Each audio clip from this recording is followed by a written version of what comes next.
सभी को नमस्कार। आज के सत्र में हम मुख्य रूप से जो ग्रेड सेकंड है या आप किसी भी विषय से तैयारी कर रहे हैं उस विषय में ये वीडियो है। जैसा कि आप सबने देखा होगा, हाल ही में ग्रेड फर्स्ट का एक पेपर हुआ है, एक कल है। और ये जो चार पेपर फर्स्ट पेपर आरपीएससी ले रही है, उसका जो पैटर्न है, उसका जो लेवल है, वो थोड़ा सा मुझे अप लगा है, बढ़ा है। आपने देखा है किस प्रकार से। तो उसके माध्यम से मैं आपको ये संदेश देने का प्रयास कर रहा हूँ कि हमारे पास अभी काफ़ी लंबा समय पड़ा हुआ है। अभी भी 70 दिन के आसपास का टाइम पीरियड है। तो हम उन चुनौतियों को, उन गलतियों को सही कर सकते हैं, दुरुस्त कर सकते हैं। क्योंकि अभी जिस प्रकार से आज का हमारा जो वीडियो मुख्य रूप से उद्देश्य है कि थोड़ा सा संभल कर, छोटी सी गलती भारी पड़ सकती है। क्योंकि ऐसे अभ्यर्थियों के काफ़ी मैसेज कॉल आ रहे हैं कल से कि सर हमारा फर्स्ट पेपर पास नहीं हो रहा। काफ़ी ऐसे अभ्यर्थी थे जिन्होंने जैसे हिंदी विषय से दिया है, कोई ज्योग्राफी से है, ऐसे साथी जो जानकार भी हैं कुछ लोग हमारे। तो उनसे सब्जेक्ट में अच्छा स्ट्रॉन्ग है उनका, जैसे सब्जेक्ट बहुत अच्छा उन्होंने कर लिया, लेकिन उनका फर्स्ट पेपर जिस प्रकार से खराब हुआ है, तो मतलब पूरा हमारा जो सिलेक्शन से वो बाहर है। क्योंकि दोनों पेपर के अंदर हमें इसी तरह ग्रेड सेकंड के अंदर है, दोनों पेपर में आपको मिनिमम 40% नंबर लाने अनिवार्य हैं। उस स्थिति के अंदर आपको दोनों पेपर अलग अलग पास करने पड़ेंगे, चाहे आपका सब्जेक्ट कितना भी मजबूत ना हो सकता है आपका जीके बहुत मजबूत हो, आपका सब्जेक्ट कमजोर हो। मुख्य रूप से साइंस के अभ्यर्थियों में साइंस का पेपर पास करना थोड़ा सा भारी पड़ जाता है कई बार। तो आप सबसे पहले इन चीज़ों के बारे में, जो मैं ये कह रहा हूँ कि आधारभूत जो ढांचा है, जहाँ से हम शुरुआत कर रहे हैं, जिसको हम बेसिक बोल सकते हैं, बेसिक आपका जब तक कमजोर है, बेसिक का मतलब है कि आपको सबसे पहले इस वीडियो को मैं शुरू करूं अपनी बात, कि आप जिस प्रकार से ग्रेड फर्स्ट के अभ्यर्थी परेशान हो रहे हैं, ऐसी दिक्कत हमें ना आए, उससे पहले हमें ये संभल लेना है। इस तरीके से अपनी जो तैयारी है उसको इस प्रकार से आपको मोड़ देना है कि हम कम से कम दोनों पेपर के अंदर अलग अलग पास होने की मार्किंग हमारे पास पहले से हो। ये स्थिति उन अभ्यर्थियों को मैं नहीं कह रहा हूं जिनकी तैयारी अच्छी है और वो नो डाउट बहुत अच्छा करेंगे, लेकिन उन अभ्यर्थियों के लिए उन बात मैं कहना चाह रहा हूं कि जो एक पेपर के सहारे अपनी तैयारी को बढ़ा रहे हैं आगे। मैंने कई अभ्यर्थियों को ऐसा देखा है कि जैसे साइंस में, मैथ्स में, हिंदी में भी, या अलग अलग सब्जेक्ट के अंदर एसएसटी ज़्यादातर पास कर लेते हैं, दोनों पेपर कोई दिक्कत नहीं आती। क्योंकि एसएसटी में अभ्यर्थी जो पढ़ने वाला अभ्यर्थी है वो कभी भी इस प्रकार से पजल नहीं होगा कि हमारा फर्स्ट पेपर रहेगा। ये मुख्य रूप से आपका लैंग्वेज में हो सकता है, साइंस मैथमेटिक्स में हो सकता है। कई बार अभ्यर्थी सेकेंड पेपर के चक्कर में, आपका जो सेकेंड पेपर है जिसको हम साइंस बोल सकते हैं, मैथमेटिक्स बोल सकते हैं, उनका कमजोर हो सकता है, फर्स्ट पेपर बहुत अच्छा है। और इसके विपरीत कई अभ्यर्थी ऐसे भी हैं जिनका सेकेंड पेपर अच्छा है लेकिन फर्स्ट पेपर वीक, और वो केवल सेकेंड पेपर को ही पढ़ते जा रहे हैं। वो ये सोच रहे हैं कि हमारा हो जाएगा, लेकिन पेपर थोड़ा सा टफ आने पर अभ्यर्थी पजल हो जाता है और मुश्किल हो जाते हैं। वहां पर हमें 40 अंक प्राप्त करना या 40 प्रश्न सही करना काफी मुश्किल हो जाता है। तो आप सबसे पहले, आप सबको ये चीज का पता है कि आप किस सब्जेक्ट के अंदर बैकफुट पे हैं, आपका कौन सा सब्जेक्ट कमजोर है। उसके सबसे पहले आप बेसिक इश्यूज को जानें और उन बेसिक्स आपको ये देखें सबसे पहले कि हमारा 40% हम इसको कैसे कवर कर सकते हैं। हम सबसे पहले आप उसको बेसिक से देखें। आप पहले पूरा नंबर का मत देखिए। हो सकता है आपका सब्जेक्ट बहुत अच्छा हो, आपको जीके में केवल 40% ही चाहिए, ऐसा भी हो सकता है। कई अभ्यर्थी ऐसे हैं जिनका जीके बहुत अच्छा है, हमें तो सर सब्जेक्ट में 40% चाहिए।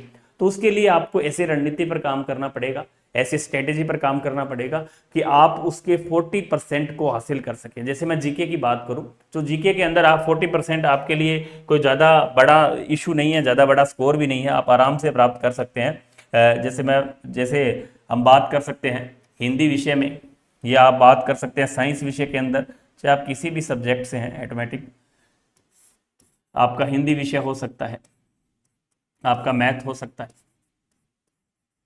आपका साइंस हो सकता है, आपका इंग्लिश हो सकता है। मुख्य रूप से ये जो विषय है, आपका पंजाबी हो सकता है। पंजाबी के बच्चे भी अक्सर मात खा जाते हैं फर्स्ट पेपर के अंदर। अब इनमें देखिए, हम आपका सब्जेक्ट, दोनों तरह की हम बात इसमें करेंगे कि हो सकता है आपका सब्जेक्ट यहाँ ठीक हो, आप सब्जेक्ट में यहाँ कर पा रहे हैं, अच्छा स्कोर है आपका, और इधर आपका जैसे फर्स्ट पेपर। अब मैं बात करूं कि सबसे पहले आपको फर्स्ट पेपर के अंदर, जैसे मैं बात सबसे पहले फर्स्ट पेपर की कर रहा हूं, कि फर्स्ट पेपर के अंदर चाहे आपका हिंदी है, चाहे आपका मैथ है, साइंस है, इंग्लिश है, पंजाबी है, नो डाउट सबके लिए सेम है पूरा फर्स्ट पेपर आपका। तो आप सबसे पहले, यदि आपका ठीक है, आपको लग रहा है कि मेरा बहुत अच्छा है, तो आपको किसी भी प्रकार की आवश्यकता नहीं है, बहुत ज्यादा डिप्रेशन नहीं लेना है। ठीक है, आपका यदि चल रहा है, जिसकी स्थिति खराब है, जिसको पता है ये खुद को भी मुझे फर्स्ट पेपर नहीं आ रहा, उस स्थिति में आप फर्स्ट पेपर के लिए बहुत शानदार तरीके से बेसिक से आप जैसे देखें तो मैं आपको एक आइडिया दे रहा हूं कि आप आराम से 40 क्रॉस कर सकते हैं। जैसे मैं यहां देखूं, आपका राजस्थान जो जीके है, आप सबसे पहले उसको तैयार कीजिएगा। ये वो पार्ट है जो बहुत ज्यादा टफ एग्जाम में नहीं पूछा जा रहा है, चाहे आप आरपीएससी का कोई भी एग्जाम उठा के देख लो आराम से। यहाँ फर्स्ट ग्रेड में मैं बात करूं तो यहाँ जरूर, क्योंकि यहाँ प्रश्नों की संख्या कम थी तो हो सकता है अगले ने ये सोचा हो कि 6-7 प्रश्न दे रहे हैं तो उसमें से 2-4 प्रश्न अपने हार्ड भी बनाए, लेकिन वहां हमारे पास 50 प्रश्न, 40 प्लस 10 प्रश्न आपसे पूछे जाएंगे, तो बेसिकली आप 30 प्लस आराम से कर सकते हैं। उनके लिए आपको सबसे पहले जितने भी आप टॉपिक्स हैं आपके सिलेबस में, उनको आपने चाहे नोट से पढ़ रखा हो, चाहे आपने कोई गाइड ले रखी हो, केवल वो परमानेंट वही चलने दे जो आपने पहले से पढ़ रखा। ओल्ड जीके, नया जीके आपको बिल्कुल डाउट निकाल देंगे, नया जीके कुछ नहीं, आपका ओल्ड ही चलेगा। ये आपको मैं बहुत पहले से बता रहा हूँ, जब जीके चेंज हुआ था उससे कितने वीडियो बने, इतने बुक्स आई मार्केट में, बहुत कुछ हुआ कि सर जीके तो हम नया ही पढ़ेंगे। तो आपको जब से मैं लगातार कह रहा हूँ, एकमात्र आप ये मान सकते हैं स्टेज के ऊपर कि लगभग सब ने कहा कि नहीं आपको तो नए जीके के आधार पर पढ़ना चाहिए, तो मैंने आपको उसी टाइम कहा कि आरपीएससी प्रश्न नहीं बना पाएगी, क्योंकि जब तक कोई ऑथेंटिक एविडेंस उनके पास नहीं है, कभी परिवर्तन हो रहा है कभी बन रहा है, तो उस दशा में हम परिवर्तन नहीं कर सकते। तो आपको ओल्ड जीके ही पढ़ना, सबसे पहला डाउट आपका। दूसरा, राजस्थान जीके के अंदर आपका जो पार्ट मजबूत है, मजबूत नहीं भी है तो भी आपको मजबूत करना है, क्योंकि राजस्थान जीके के अंदर आप स्कोरिंग है, अच्छा स्कोर आप कर सकते हैं। आपके सबसे पहले आपने जो भी नोट्स पढ़ रखे हो, आपके पास कोई गाइड्स हो, उनको आप प्लस ऑब्जेक्टिव प्रश्न आप प्रॉपर निकालते रहें टॉपिक वाइज। आपका एक शेड्यूल इस प्रकार से सेट करो, जिन अभ्यर्थियों का फर्स्ट पेपर कमजोर है उनको सब्जेक्ट के अंदर थोड़ा सा समय आपको बढ़ाना है, सब्जेक्ट के अंदर थोड़ा सा समय क्या करना है आपको बढ़ाना है। उसके बाद फर्स्ट पेपर पर आपको ज्यादा फोकस करना है। सेकेंड पेपर जो सब्जेक्ट है उसको थोड़ा सा आप कम कर दीजिएगा, और सब्जेक्ट जो फर्स्ट पेपर है उसको आप थोड़ा समय बढ़ा दें। आपको लग रहा है कि मैं पहले 3 घंटे पढ़ रही थी, तो आज से आप उसको 6 घंटे कर दें।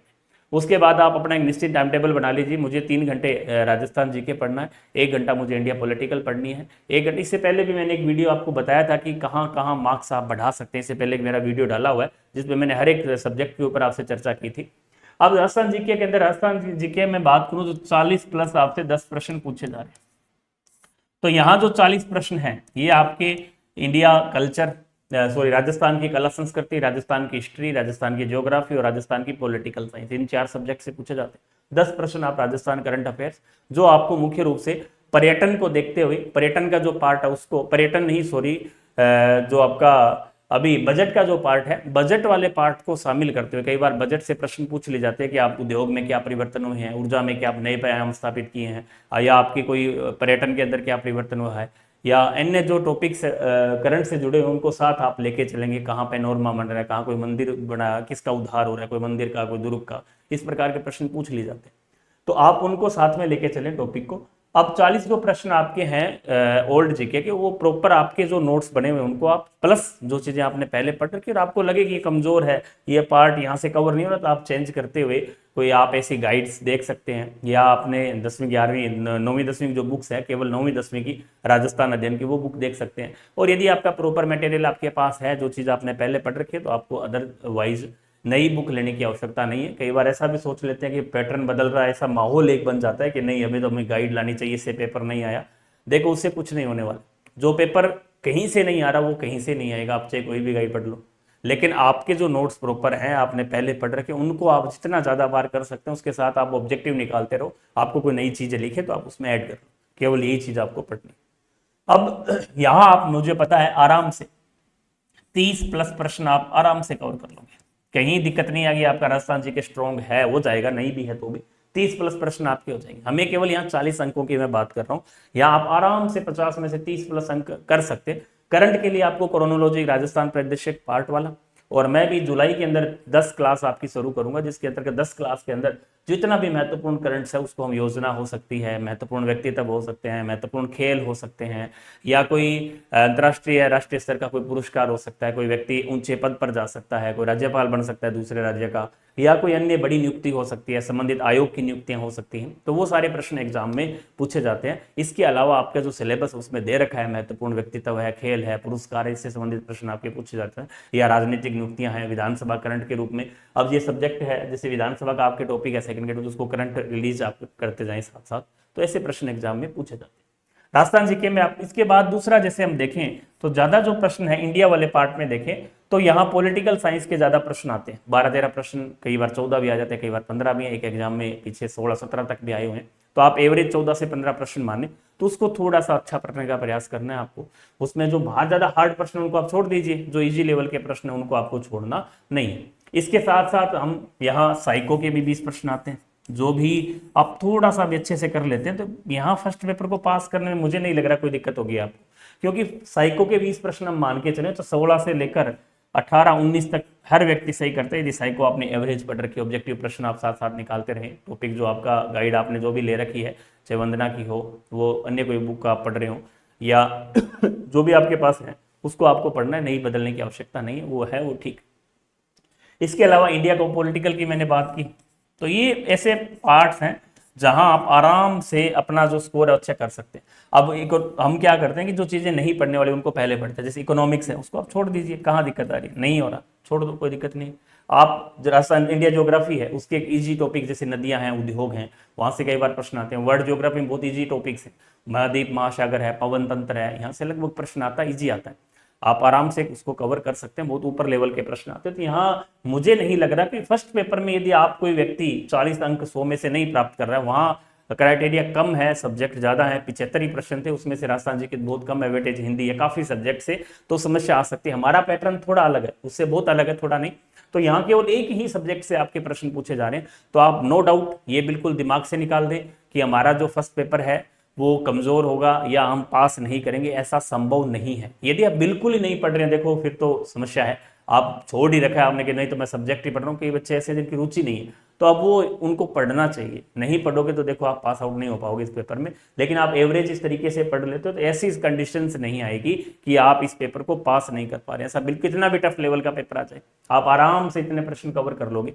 निश्चित रूप से मैं कह रहा हूँ 40 प्रश्न वाला क्राइटेरिया नहीं लगेगा यदि थोड़ा सी आप मेहनत अभी कर लेते हैं, जाग जाते हैं। लेकिन ऐसा नहीं है कि लगभग जो अभ्यर्थी हैं, सो अब मुझे जरूर लगेगा कि आपको ठीक इस प्रकार का पेपर आपके लिए बहुत अच्छा हुआ है कि आपको पहले पता चल गया। कई बार हम सोते रहते हैं, नींद इस प्रकार से रखते हैं कि हाँ चलो हो जाएगा, फर्स्ट पेपर ही तय कर लेंगे, लेकिन अब आपको जरूर 2 महीने के अंदर आप खुद भी उस उत्साहित होंगे और एक डर भी है आपके मन में, और आपको पढ़ने की जो ललक है वो भी पैदा होगी, नहीं यार फर्स्ट पेपर को करना पड़ेगा, नहीं तो हम पास नहीं होंगे, एक ऐसी धारणा आपके मन में आई है, तो आप जरूर उस पर मेहनत करेंगे और कन्फर्मली आप फर्स्ट पेपर को पास आउट करें।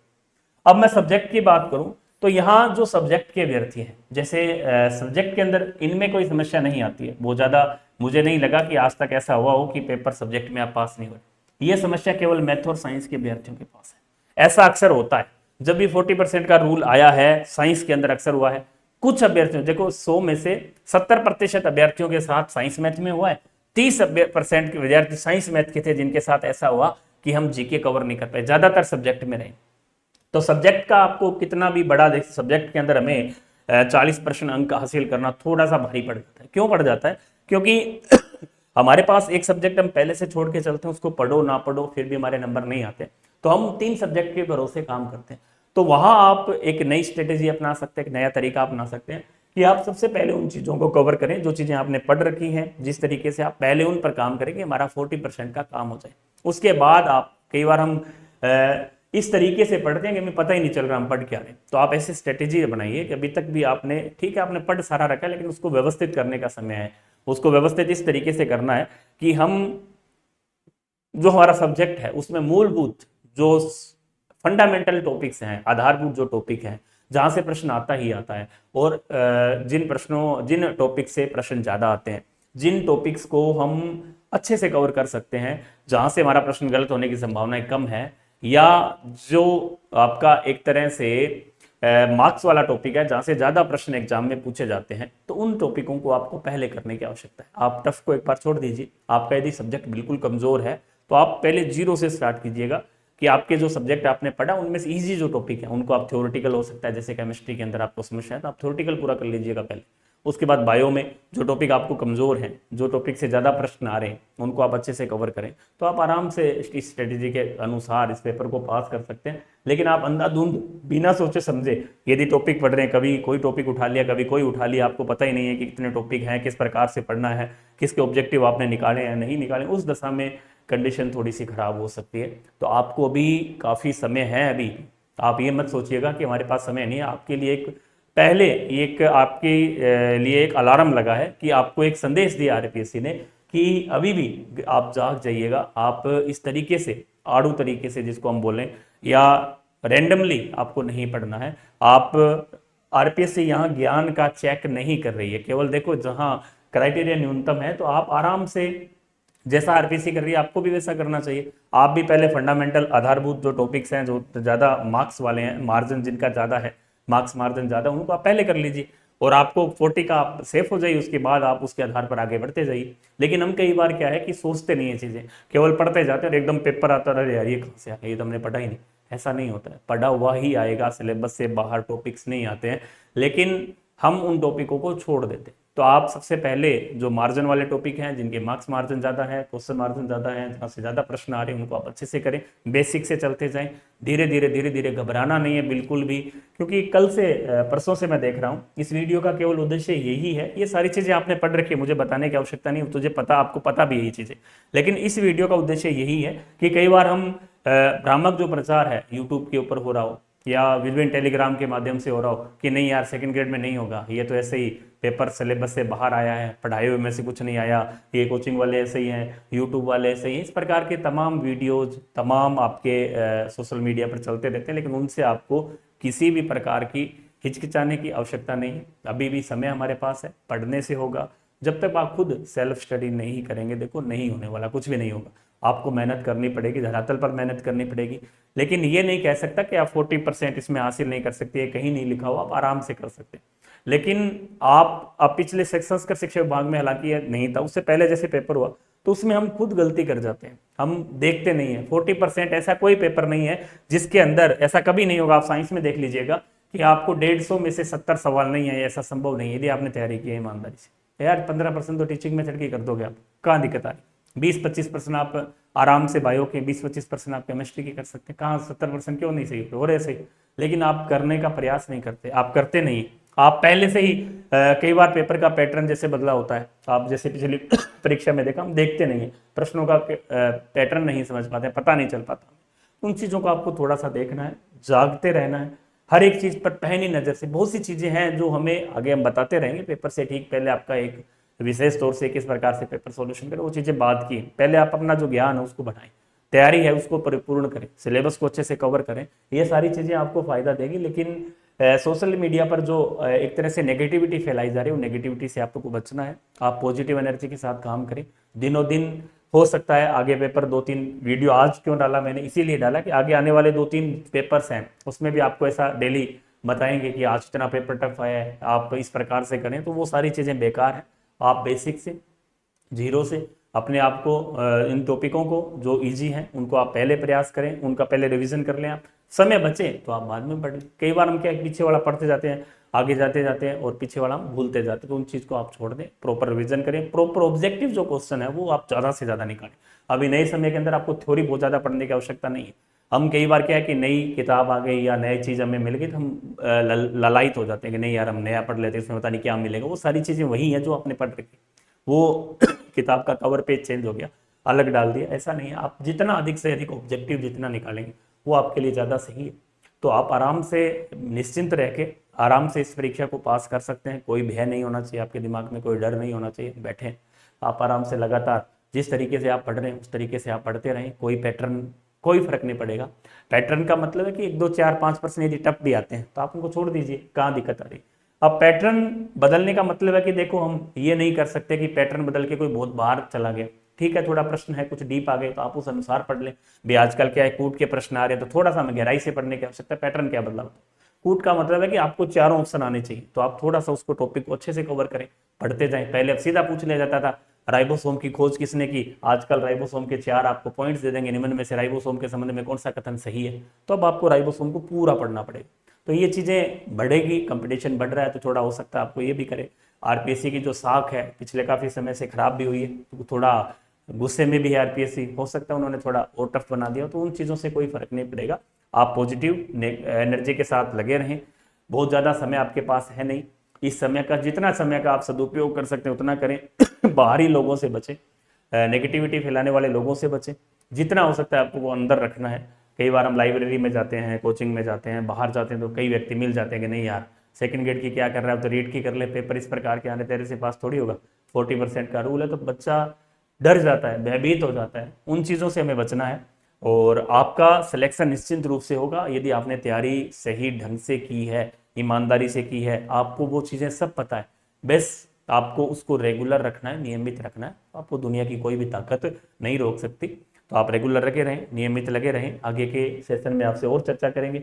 तब तक के लिए जय हिंद, जय भारत, जय राजस्थान। इसके साथ साथ हमारी जो ऑब्जेक्टिव्स पुस्तकें हैं वो आपको प्रॉपर हर एक बार, काफ़ी बार मैंने बताया है, इन ऑब्जेक्टिव पुस्तकों में साइंस के जो अभ्यर्थी हैं उनके लिए काफ़ी हेल्पफुल है। इन चीज़ों से आप थ्योरी समय पे पढ़ने की तुलना में आप इन पुस्तकों का अध्ययन करें। तीनों विषय की जो पुस्तकें हैं, चाहे आपकी बायोलॉजी हो, चाहे आपकी केमिस्ट्री हो, चाहे आपकी फिजिक्स हो, इन तीनों को आप इस प्रकार से प्राप्त करने के लिए आपको केवल ऑनलाइन प्रोसेस हमें बता रखा है। इसके माध्यम से आप सीधा इन पुस्तकों को ले सकते हैं। आपके लिए अच्छी पुस्तकें हैं। आपको बहुत ज़्यादा, अब जितना ज़्यादा आप ऑब्जेक्टिव निकालेंगे थ्योरी के साथ जो भी आप टॉपिक पढ़ रहे हैं उसके ऑब्जेक्टिव निकालें, प्रीवियस ईयर के जितने भी पेपर हैं व्याख्या सहित दे रखें, तो इससे बढ़िया तरीका क्या हो सकता है। आपको सारी चीज़ें एक साथ मिल रही हैं, तो आप इन पुस्तकों के जो प्रश्न है 2-3 महीने के अंदर आराम से निकाल सकते हैं। उससे आसपास ही जो एग्जाम का पैटर्न है वो रहता है। तो आगे की वीडियो में फिर आपसे मुलाकात करेंगे।